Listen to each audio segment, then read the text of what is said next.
क्या आप जानते हैं, मदीना के रोज़ा शरीफ के नीचे एक ऐसी गुप्त दीवार है जो लोहे या पत्थर से नहीं बल्कि हजारों मन पिघले हुए शीशे से बनी है। लेकिन क्यों? जमीन की गहराई में ये अभेद्य दीवार क्यों खड़ी करनी पड़ी थी? इसके पीछे छिपी है 850 साल पुरानी एक भयानक रात, जब यूरोप के ईसाइयों ने साजिश रची थी हमारे प्यारे नबी सल्लल्लाहु अलैहि वसल्लम के जिस्म मुबारक को चुरा कर ले जाने की। वे लगभग कामयाब भी हो गए थे। सुरंग खोदकर वे पहुंच गए थे बिल्कुल रोज़ा मुबारक की दीवार तक। फिर क्या हुआ? कैसे नाकाम हुई वो नापाक साजिश, और कैसे एक सपने के जरिए रक्षा हुई विश्व नबी के पवित्र शरीर की?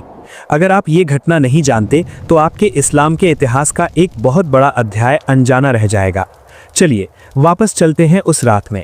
इतिहास के इस अनजाने सच को जानने से पहले नबी के प्रति मोहब्बत और समर्थन में एक लाइक देकर हमारे साथ बने रहें। मदीना मुनव्वरा की रात, चारों तरफ सन्नाटा। मस्जिद नबवी के हरे गुंबद के नीचे एक अलौकिक शांति छाई हुई है। रोज़ाए रसूल के पास मुसलमान बेफिक्र होकर सो रहे हैं। वे नहीं जानते कि उनके पैरों के नीचे की ज़मीन में क्या भयानक कांड हो रहा है।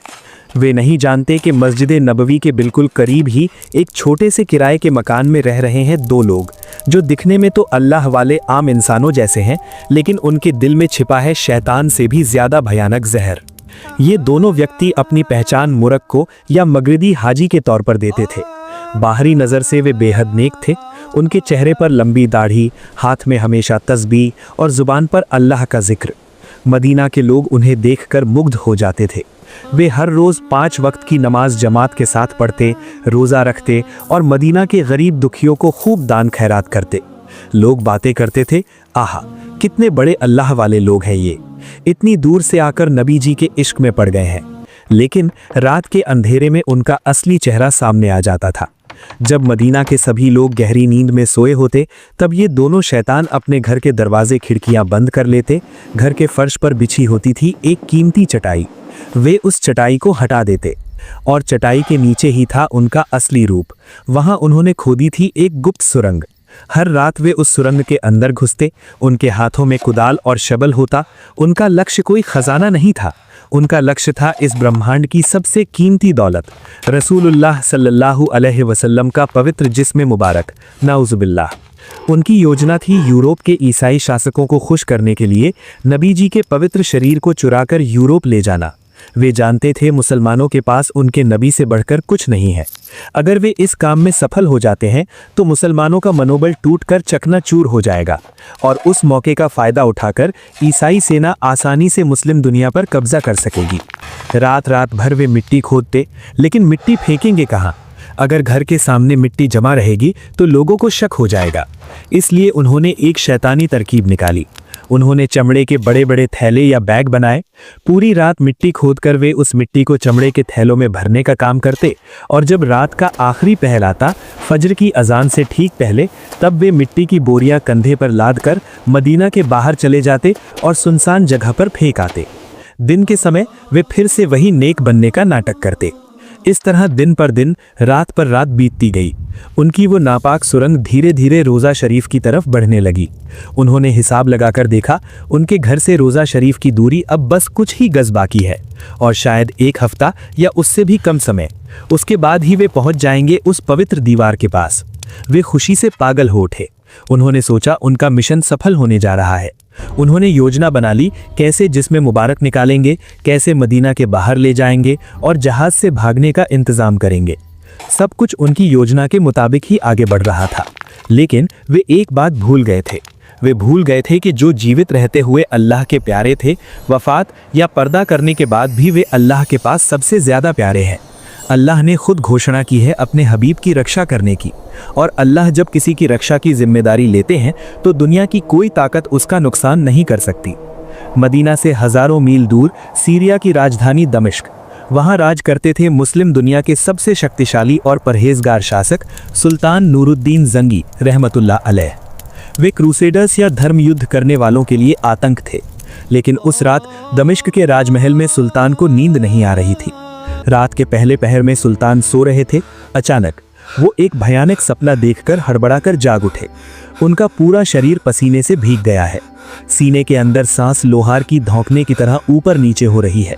उनकी आंखों से जार जार आंसू बह रहे हैं। उन्होंने सपने में जो देखा वो कोई मामूली सपना नहीं था। उन्होंने सपने में देखा स्वयं रसूलुल्लाह सल्लल्लाहु अलैहि वसल्लम उनके सामने खड़े हैं, लेकिन नबी जी का चेहरा मुबारक उदास है, वहां गहरी चिंता की लकीरें हैं। नबी जी सुल्तान की तरफ देखकर उंगली से दो लोगों की ओर इशारा कर रहे हैं। उन दो लोगों का चेहरा लाल या सुनहरे रंग का था और उनकी आंखें नीली थीं। नबी जी ने सुल्तान को संबोधित करते हुए, ये मुझे तकलीफ दे रहे हैं। सुल्तान चीख कर बिस्तर पर उठ बैठे। उनके कानों में गुकाल कर चुके हैं, फिर उन्हें कौन तकलीफ दे सकता है। सुल्तान ने वुजू किया, नमाज पढ़ी, अल्लाह के सामने रोए, फिर मन को शांत करके दोबारा लेट गए। लेकिन लेटने की थोड़ी देर बाद ही फिर वही सपना, हूबहू वही मंजर। नबी जी फिर आए, फिर उन लाल चेहरे और नीली आंखों वाले दो शैतानों को दिखकर जाग उठे। इस बार उनका डर और बढ़ गया। उन्होंने फिर नमाज पढ़ी, फिर सोने की कोशिश की, लेकिन तीसरी बार जब उन्होंने आंखें बंद की, फिर से वही सपना देखा। एक रात में 3 बार, हर बार नबी जी की वही व्याकुल पुकार। अब सुल्तान और बिस्तर पर नहीं रह सके। वे चीख पड़े, नबी जी मुसीबत में है और मैं यहाँ आराम से सो रहा हूँ। मुझे अब सोना शोभा नहीं देता।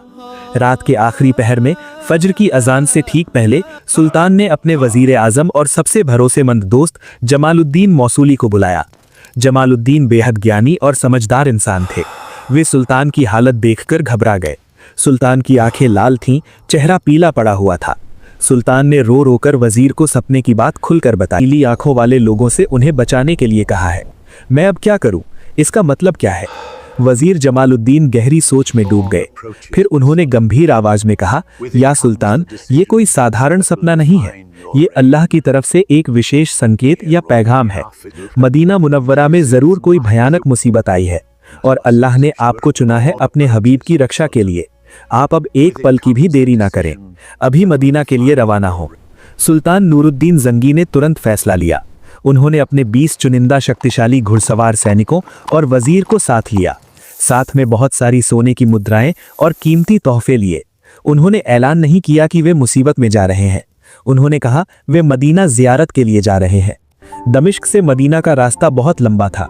आम काफिले को यह रास्ता तय करने में लगभग 1 महीना या उससे ज्यादा समय लगता था, लेकिन सुल्तान नूरुद्दीन जंगी के मन की हालत तूफान जैसी थी।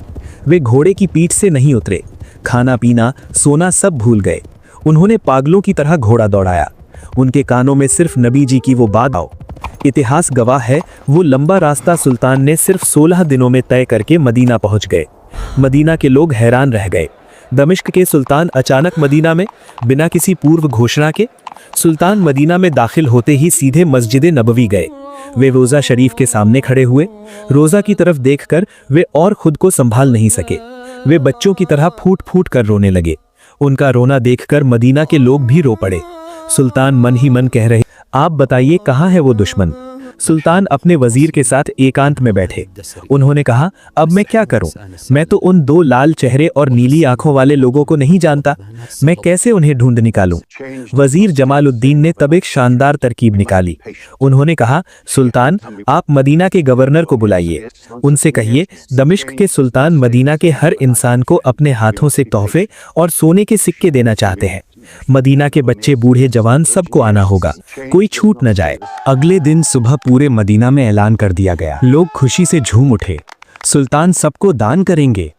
सुबह से ही मस्जिद नबवी के सामने हजारों लोगों की भीड़ जमा हो गई। सुल्तान नूरुद्दीन जंगी एक ऊंचे आसन पर बैठे। उनके पास सोने के सिक्कों का ढेर लगा था।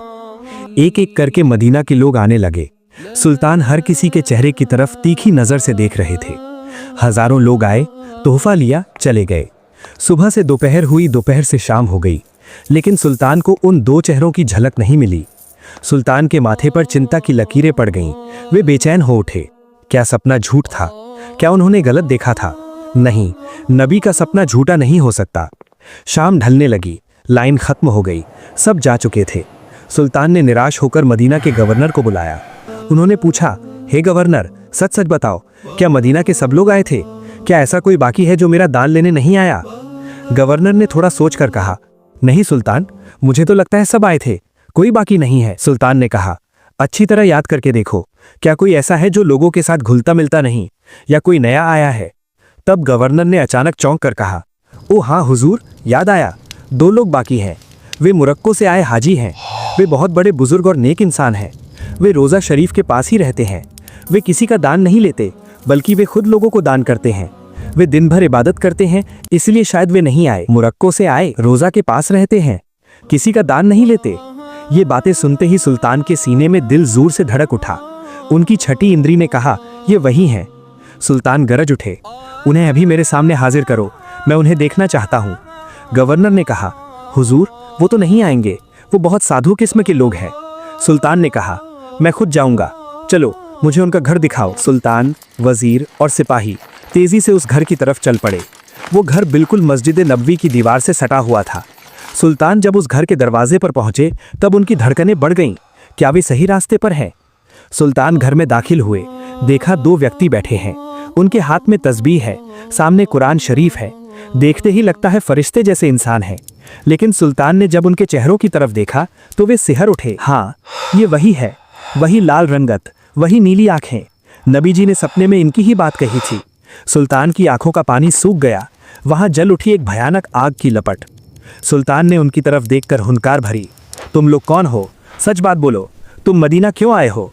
उन्होंने बहुत शांत स्वर में कहा, हुजूर हम तो आम मुसाफिर हैं, हज करने आए हैं और नबी जी के प्रेम में पड़कर मदीना में रह गए। हम इबादत के सिवा और कुछ नहीं करते। सुल्तान ने कहा, झूठ बात, क्या तुम सच बोलोगे या मैं अपने जल्लाद को बुलाऊं? वे फिर भी वही बात कहते रहे, कसम खाते रहे। तब सुल्तान दुविधा में पड़ गए, बाहरी कोई सबूत नहीं है।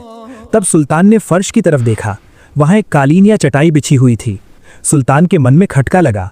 उन्होंने सिपाहियों को हुक्म दिया, वो चटाई हटाओ। सुल्तान के हुक्म पर सिपाहियों ने जब फर्श पर से वो कीमती कालीन एक झटके में हटा दिया, तब घर का माहौल पल भर में बदल गया।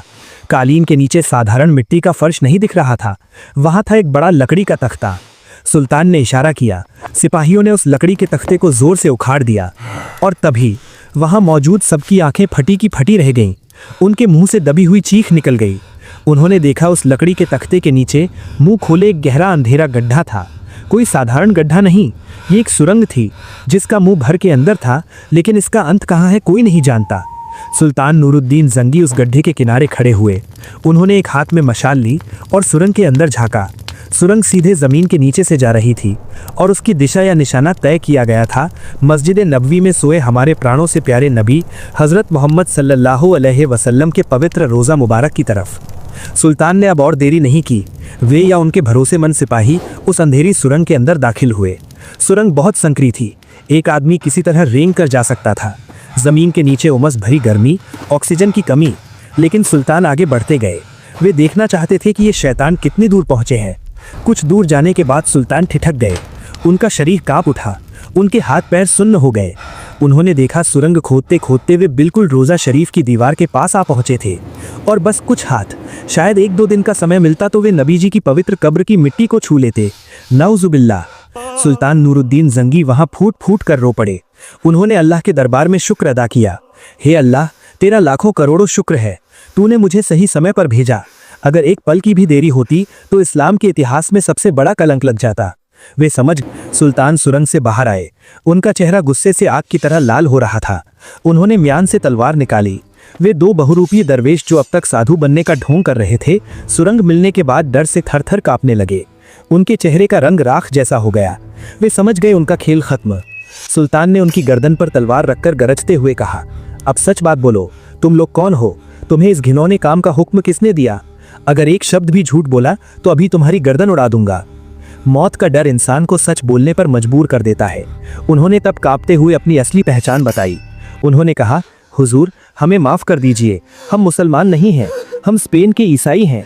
हमें यूरोप के ईसाई राजाओं की तरफ से भेजा गया है। वहां मौजूद मदीना के लोग ये सुनकर सन्न रह गए। ईसाई जासूस मदीना की छाती पर। वे कहने लगे, हमें बहुत सारी धन दौलत और पैसे का लालच देकर भेजा गया है। हमारा मिशन सिर्फ एक था, किसी भी कीमत पर अरब के नबी मोहम्मद का जिस्म चुराकर यूरोप ले जाना। ईसाई सोचते हैं अगर वे नबी का जिस्म अपने कब्जे में ले सकें तो मुसलमान मानसिक रूप से टूट जाएंगे। वे काबा छोड़कर यूरोप की तरफ मुंह करेंगे और इस मौके पर वे यरूशलेम समेत पूरी मुस्लिम दुनिया पर कब्जा कर लेंगे। सुल्तान ने पूछा, तुम ये मिट्टी कहाँ फेंकते थे? किसी ने देखा क्यों नहीं? उन्होंने कहा, हम दिन में इबादत का ढोंग करते थे और रात में मिट्टी खोदते थे। वो मिट्टी हम चमड़े के बैग में भरते थे और फज्र की अज़ान के समय जब अंधेरा रहता था तब हम वो मिट्टी मदीना के बाहर जाकर फेंक आते थे। हम मदीना के लोगों के साथ घुल मिल गए थे ताकि कोई हम पर शक न करे। उनका ये कबूलनामा सुनने के बाद सुल्तान नूरुद्दीन जंगी ने उनकी तरफ नफरत भरी नज़र से देखा। उन्होंने कहा, तुम जैसे कमीनों को दुनिया में जिंदा रहने का कोई हक नहीं है। उन्होंने तुरंत उन्हें मौत की सज़ा का हुक्म दिया। मदीना के हज़ारों लोगों के सामने मस्जिद नबवी के पास ही उन दो अभिशप्त साजिशकर्ताओं की गर्दन उड़ा दी गई। इस्लाम के इतिहास से एक बड़ी मुसीबत टल गई। लेकिन क्या अपराधियों को मारने से ही सब खत्म हो गया? सुल्तान नूरुद्दीन जंगी का मन तब भी शांत नहीं हुआ। उन्होंने सोचा, आज इन्होंने कोशिश की है, कल शायद कोई और कोशिश करेगा। ज़मीन के नीचे से तो कोई भी आ सकता है। मेरे नबी जी का रोज़ा मुबारक ऐसे असुरक्षित नहीं रह सकता। उसी रात सुल्तान ने एक ऐतिहासिक फैसला लिया। उन्होंने मदीना के बड़े बड़े आर्किटेक्ट, इंजीनियर और मजदूरों को बुलाया। उन्होंने कहा, मैं मदीना छोड़कर नहीं जाऊंगा जब तक मैं अपने नबी के लिए ऐसी सुरक्षा व्यवस्था तैयार न कर दूं जिसे कयामत तक कोई भेद न सके। सुल्तान ने हुक्म दिया, रोज़ा शरीफ के चारों ओर गहरी खाई या गड्ढा खोदने का। मजदूरों ने मिट्टी खोदना शुरू किया। एक हाथ नहीं, दो हाथ नहीं, उन्होंने तब तक गड्ढा खोदा जब तक कि जमीन के नीचे पानी नहीं निकल आया, यानी पानी के स्तर तक गहरा किया गया। इसके बाद सुल्तान ने एक अनोखा निर्देश दिया। उन्होंने भारी मात्रा में सीसा और तांबा पिघलाने का हुक्म दिया। आग की बड़ी बड़ी भट्टियों में सीसा पिघलाकर तरल किया गया। फिर वो पिघला हुआ गर्म सीसा उस गहरे गड्ढे में डाल दिया गया। सोचिए उस मंजर को, रोज़ा शरीफ के चारों ओर जमीन की गहराई में बनी एक ठोस शीशे की दीवार। जब वो सीसा ठंडा हुआ तो वो इस्पात से भी ज्यादा सख्त हो गया। अब अगर कोई मिट्टी खोद कर आना चाहे तो उसे उस धातु की दीवार को पिघलाना या काटना होगा, जो जमीन के नीचे नामुमकिन है। सुल्तान नूरुद्दीन जंगी खुद खड़े होकर इस काम की निगरानी की। उन्होंने खुद मजदूर की तरह काम किया। उनकी आंखों के आंसू और पसीना मिलकर एक हो गए। वे कह रहे थे, या रसूल अल्लाह, मैं महमूद हूँ, आपके लिए बस इतना ही कर सका, आप शांति से सोएं। शीशे की दीवार बनकर तैयार हो गई। सुल्तान आश्वस्त हुए कि जमीन के नीचे से अब कभी कोई शैतान नबी जी के आसपास भी नहीं आ सकेगा। ये वही ऐतिहासिक दीवार है जो आज भी मदीना की जमीन के नीचे रोज़ा शरीफ को घेरे खड़ी है। सुल्तान का ये काम खत्म होने के बाद उन्होंने मदीना के लोगों को बुलाकर सतर्क किया। उन्होंने कहा, मदीना वालों, नबी जी की अमानत तुम्हारे पास रही, तुम सतर्क रहना। अजनबी किसी को देखते ही शक करना। नबी के दुश्मन कभी बैठे नहीं रहेंगे। लेकिन इतिहास गवाह है, युग युग में नबी जी के इस पवित्र जिस्म मुबारक को चुराने की साजिशें हुई हैं। हालांकि हर बार वे अल्लाह की कुदरत से तबाह हुए हैं। इतिहास की किताबों वफ़ाउल वफ़ा और तारीख़ मदीना में आया है, नूरुद्दीन जंगी की घटना से पहले भी मिस्र के एक पागल शासक जिसका नाम अल हाकिम बी अमरिल्लाह था, उसने 2 बार नबी जी का जिस्म चुराने की कोशिश की थी। पहली बार उसने अपने सैनिकों को भेजा था, लेकिन जब वे मदीना के करीब आए तो अचानक आसमान काला करके एक भयानक तूफान शुरू हुआ। उस तूफान की तीव्रता से उसकी पूरी सेना रास्ता भटक गई और बहुत से लोग मारे गए। अल्लाह ने हवा से अपने नबी के शहर की रक्षा की। दूसरी बार उसने कुछ लोग भेजे थे जो मदीना आकर रोज़ा के पास रहने लगे थे, लेकिन मदीना के लोगों ने उनके हाव भाव देखकर शक किया और उन्हें पकड़कर मार डाला। हर बार अल्लाह ने अपनी उस कुरान की आयत को साबित किया है, वल्लाहु यासिमुका मिनन नास, यानी अल्लाह तुम्हें लोगों के शर यानी बुराई से बचाएगा। सुल्तान नूरुद्दीन जिंगी ने मदीना में अपना काम पूरा किया। उन्होंने मदीना की सुरक्षा व्यवस्था को और मजबूत किया। जाने का वक्त आ गया। विदाई के दिन सुल्तान आखिरी बार रोज़ा शरीफ के सामने आकर खड़े हुए। उनकी आंखों से झरझर पानी बह रहा था। वे रोज़ा की जाली पकड़कर बच्चों की तरह रो रहे थे। वे फुसफुसाकर कह रहे थे, या रसूल अल्लाह, ये नाचीज़ महमूद आपके लिए इतना ही कर सका। आप गवाह रहिएगा, मैंने अपने जान माल से आपकी इज्जत की रक्षा करने की कोशिश की है। कयामत के दिन आप मुझे भूल मत जाइएगा। मदीना के लोग सुल्तान को विदाई देने आए। सबकी आंखों में आंसू थे। जिस बादशाह ने उन्हें इतनी बड़ी मुसीबत से बचाया, उसे विदा करना बहुत दुखदाई था। सुल्तान नूरुद्दीन जिंगी मदीना से कुछ मिट्टी साथ लेकर दमिश्क लौट गए। उन्होंने वसीयत की थी, जब मैं मर जाऊं तो मेरी कब्र में गाल के नीचे मदीना की ये धूल भरी मिट्टी रख दी जाए। दमिश्क लौटने के बाद सुल्तान और ज्यादा इबादत बंदगी में लग गए।